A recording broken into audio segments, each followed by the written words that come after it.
প্ৰতিবাদ কৰাৰ এটাই উদ্দেশ্য যে বাংলাদেশত হিন্দুক হত্যা কৰি আছে বাংলাদেশী সরকারে, জিহাদি সরকারে, ইউনুস সরকার নোবেল বঁটা পাইছে, শান্তির নোবেল বঁটা পাইছে। তো এই শান্তি বিলাই আছে নেকি বাংলাদেশত?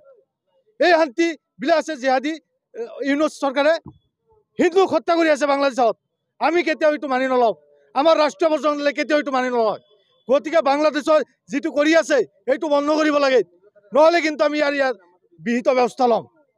আজি বাংলাদেশত চৰকাৰত যিটো চলাই আছে তেওঁলোকে জিহাদীমূলক ব্যৱস্থা এইটো বন্ধ কৰিব লাগে, নহ'লে কিন্তু আমি ৰাষ্ট্ৰীয় পৰ্যায়ত চুপ নাথাকোঁ।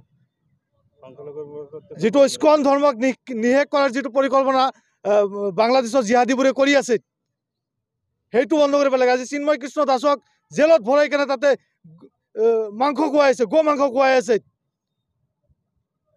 এইবোৰ বন্ধ কৰিব লাগে।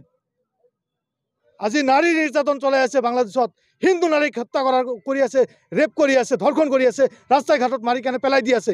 গতিকে এইবোৰ বন্ধ কৰিব লাগে জিহাদি সৰকাৰ, ইউনুস সৰকাৰ, বাংলাদেশেৰ সৰকাৰে। গতিকে এইবোৰ যদি বন্ধ নহয় তেতিয়াহ'লে আমি ইয়াৰ প্ৰত্যুত্তৰ ৰাষ্ট্ৰীয় বজৰং দল আমাৰ সনাতনী সভ্যতাই তেওঁলোকক দিব।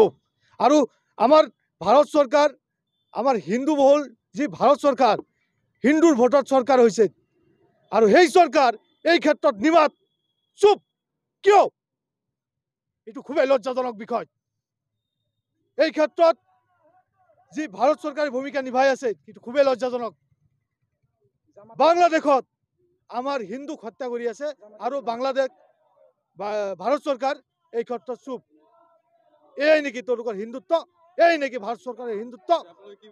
এতিয়া আমি এইটোৱে বিচাৰোঁ যে বাংলাদেশত হয় শান্তি হ'ব, নহ'লে কিন্তু আমি ভাৰতৰ হিন্দু ৰাষ্ট্ৰীয় বজৰং দলে ইয়াৰ বিহিত ব্যৱস্থা, ইয়াৰ প্ৰত্যুত্তৰ আমি দিম। কাৰণ বাংলাদেশৰ পৰা যিবোৰ আমাৰ বাংলাদেশ যিটো চলি আছে আমাৰ ভাৰতৰ ওপৰতে চলি আছে। আজি তেওঁলোকে যে বাংলাদেশৰ পৰা যিবোৰ বস্তু বিক্ৰী কৰি আছে ভাৰতত, সেইবোৰ বন্ধ কৰিম। হয়, তাৰে প্ৰতিবাদ কৰি আছোঁ আমি ৰাষ্ট্ৰীয় বজৰং দলৰ ফালৰ পৰা। আৰু বাংলাদেশৰ পৰা ইয়াতে চিকিৎসা কৰি ভাল হয়, বাংলাদেশত একো চিকিৎসা ব্যৱস্থা নাই। কিবা চৰ্দি লাগলি, জ্বৰ হ'লেও বাংলাদেশৰ পৰা আমাৰ ভাৰতত আহিব লাগে কিয়? গতিকে সেইবোৰ আমি বন্ধ কৰিম। একো সুবিধা নাপায় ভাৰত চৰকাৰৰ পৰা, কাৰণ ভাৰতৰ আমাৰ হিন্দু সম্প্ৰদায়ক যদি তেওঁলোকে ছেফ দিব নোৱাৰে, গতিকে আমি তেওঁলোকৰ বিৰুদ্ধে বিহিত